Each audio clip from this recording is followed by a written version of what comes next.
Hey everyone, and welcome to RUBIN'S Mind Lab, where we break down the latest research into what it really means. Ever wonder why some things make you so frustrated while others barely faze you? This new study dives deep into those frustration triggers and what they might tell us about our mental health. It turns out what makes us tick off can be really different from person to person, and these differences might be connected to how we feel mentally. So, a team of researchers wanted to figure out if there are common patterns in what makes people frustrated, and if those patterns are linked to things like anxiety, depression, or irritability. Basically, they asked a bunch of young adults about what makes them feel frustrated. Then they used some super cool computer magic, kind of like a smart text analyzer, to sort through all those descriptions and find common themes. What they discovered is pretty neat. They found 4 main categories of frustration triggers. The biggest one, by far, was frustration caused by other people. This means feeling annoyed or upset because of how other individuals behave, like them being inconsiderate or disrespectful. Then there was effort and performance, which is all about struggling with work or school and not achieving your goals. Unmet expectations came next, where things just don't go the way you planned or hoped. And finally, friends and plans, which involve frustrations related to social relationships, like friends canceling plans. Now, here is where it gets really interesting. These different types of frustration triggers were linked to different mental health symptoms. Feeling frustrated by other people was tied to having more irritability and oppositionality, meaning a tendency to be defiant or argue. On the other hand, unmet expectations were linked to anxiety and depression. It is like internal frustrations are connected to internalizing problems. Even though frustration is a common feeling, understanding what causes it and how it connects to mental health is a big deal for psychologists.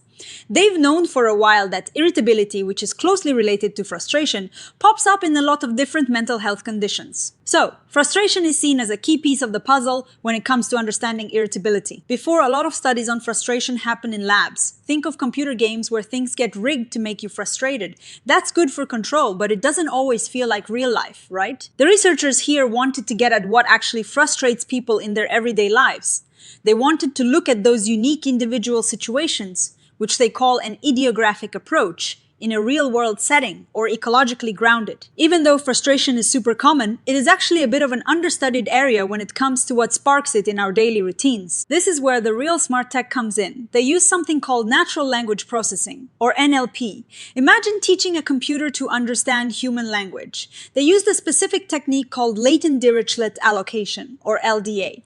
Don't worry too much about the name, but think of it as a way for the computer to find hidden themes or topics within a lot of text, like all the descriptions of frustration the participants wrote. So their big goal was to use this LDA tool to figure out the main kinds of everyday frustration triggers and then see how those triggers matched up with different mental health symptoms. They got over 500 young adults aged 18 to 25 to participate. Most of them were women, and a good chunk were white and Hispanic or Latino. As part of a survey, these young adults were asked to write down up to 3 specific things or situations that made them feel frustrated.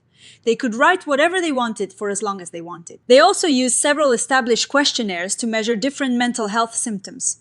This included a scale for irritability, another for anger, one for oppositionality, symptoms of ADHD, generalized anxiety, and depression. So they took all those written descriptions of frustration and fed them into the LDA computer program. This program then sorted the descriptions into different topics based on the words people used. Once they had these topics, they looked at which topics were linked to higher scores on the different mental health symptom questionnaires. The computer looked at different numbers of topics, and the researchers decided that 4 topics gave the best balance of making sense and not being too complicated. And here are those 4 topics we mentioned earlier with some of the common words that showed up in each. First up, other people. Keywords here included people, respect, listen, and late. People described things like, people don't listen to me, or people being inconsiderate. This was the most common trigger overall. Next, friends and plans, with words like friend, plan, and stuff. Think of my friends cancel my plans, or someone uses my stuff without asking. Then we have unmet expectations, with words like thingo, feel, and control. Examples included I feel misunderstood or unheard, or when I can't do what I want. And lastly, effort and performance, with words like work, get, understand, and sleep. This covered things like I study very hard for a test and do poorly, or having too much work to do. Before we get to the links with mental health, it is worth noting that the different symptom measures themselves were related, which is expected. For instance, people who reported high irritability also tended to report high anger. Now, for the main event, when they looked at how these frustration topics related to symptoms, they found that frustration from other people was linked to more irritability and something called odd symptoms, which stands for oppositional defiant disorder, basically meaning a pattern of being angry, irritable, and argumentative. And as we hinted at before, unmet expectations were linked to higher levels of anxiety and depression. Interestingly, frustration related to effort and performance was actually linked to lower levels of irritability and anger. This might mean that when people are frustrated by their own performance, they might be less likely to lash out. And the friends and plans topic didn't show a clear connection to any of the specific mental health symptoms they measured. They ran a few different types of analyses, and the results stayed pretty consistent, which makes the findings more reliable. In their more complex analysis, they confirmed that other people's frustration was a significant predictor of higher irritability and odd symptoms. And unmet expectations were also strong predictors of greater anxiety and depression. The finding about effort and performance predicting lower irritability held up too. So, what's the big picture here? The study found that what frustrates us can be grouped into these four main areas, and these areas don't affect our mental health in the same way. The idea that hell is other people might have some truth to it, at least when it comes to what makes us frustrated. The fact that frustration from other people is so common and linked to externalizing problems like irritability and defiance makes sense. It might be because people with these tendencies are more likely to interpret ambiguous social situations negatively, seeing hostility where it might not be. The link between unmet expectations and anxiety and depression is also really insightful.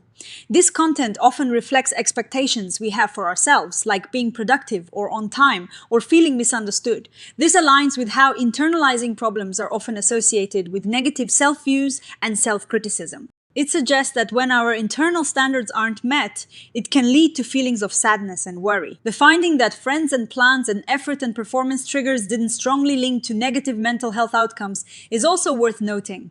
The researchers suggest these might be more normative or developmentally appropriate frustrations for young adults. Getting frustrated when a friend cancels or when you are working hard on a project but not seeing immediate results might just be a part of life, and perhaps learning to navigate these can even be protective. This study has some really cool strengths. Using natural language processing to analyze people's own words about what frustrates them is a smart way to get at those individual experiences.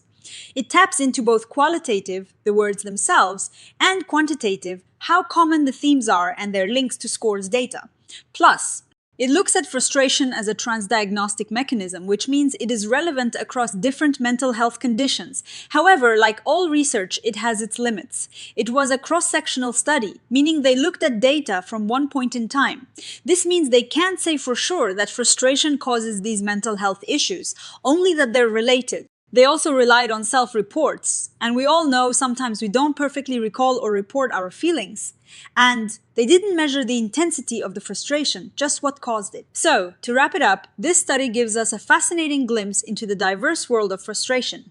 It suggests that whether your frustration comes from other people or from your own unmet expectations, it can point to different mental health challenges.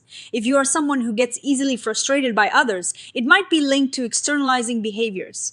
If your frustration stems from not meeting your own standards, it might be more connected to anxiety and depression. This research opens up exciting possibilities for how we can help people. Instead of a one-size-fits-all approach, understanding what specifically frustrates an individual could lead to more targeted and personalized ways to manage irritability and other mental health concerns. Imagine therapy that helps you reframe how you deal with inconsiderate colleagues or how you set more realistic goals for yourself. What do you think about these findings? Do these categories of frustration resonate with you? Let me know in the comments below, and if you want more deep dives into fascinating psychology research, make sure to hit that like button and subscribe to RUBIN'S Mind Lab. We'll see you in the next video.